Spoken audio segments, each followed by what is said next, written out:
Welcome to the Agility in Real Life podcast, Take 5 in Real Life. Now your hosts, Mike Studeman and Jeff Lee. Hi, welcome back to the take5IRL podcast. I'm Jeff Lee, one of the partners at agilityIRL. And I'm Mike Studeman, the other partner at agilityIRL and co-host of this podcast. Jeff, how are you doing today? Today's a good day, Mike. Today's a good day. A client I'm working with just did a phenomenal user story map. We can talk about that another time. But they did a fantastic job with it. And now they're trying to figure out from, breaking down this big bunch of work, what is their MVP? And, Mike, we've talked to many different clients and groups about what MVP means. What does it mean to you? Yeah, well, I'm gonna dodge what it means to me and go back to the guy that defined it, or at least brought it to prominence, Eric Ries.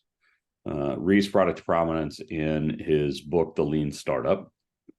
And for Ries, an MVP is the smallest experiment that can be conducted to validate a hypothesis about a customer. So that's Ries's definition. Okay. Yeah, that seems like a pretty good definition for, I think, the next step for them.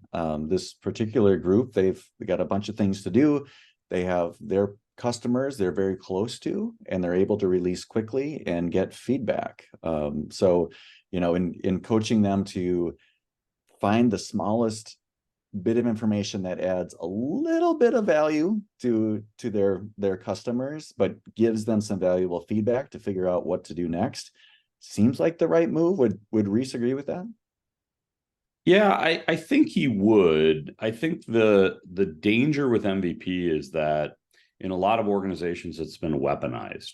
You and I have both heard hey, that's part of our MVP. It has to be there. That's part of our MVP. It has to be there. It might be part of a minimally lovable product, a minimally usable product. I mean, you and I know that the Agile community is great at creating TLAs.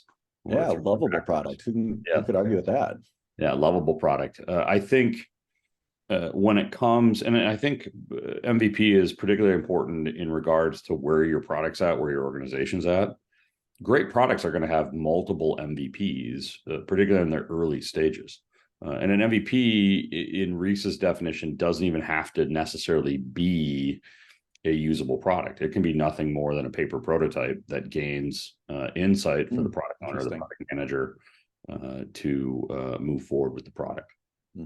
Yeah, what I usually see organizations using that term as is like the minimum elegant solution that we can put into a project and then define its success based on date, scope, and budget.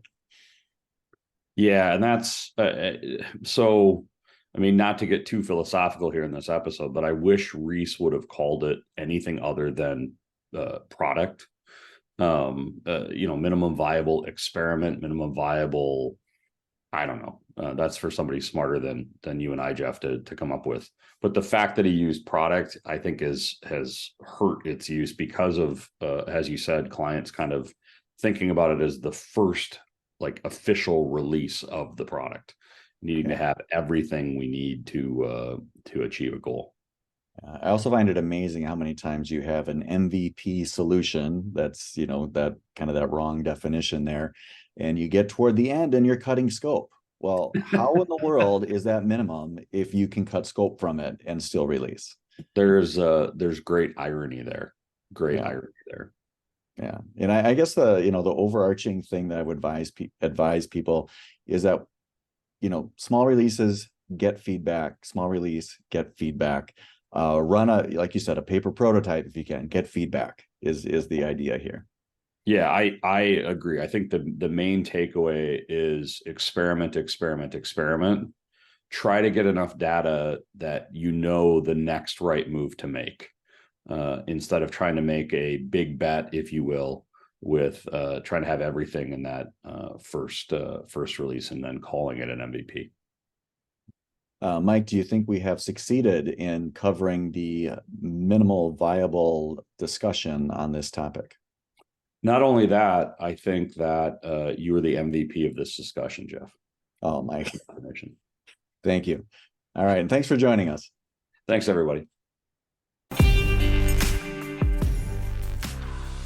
The product vision for Take5 in real life is to provide members of the Agile community with an idea that they can incorporate into their daily lives to make them more effective. We thank you for listening, and we'll see you next time.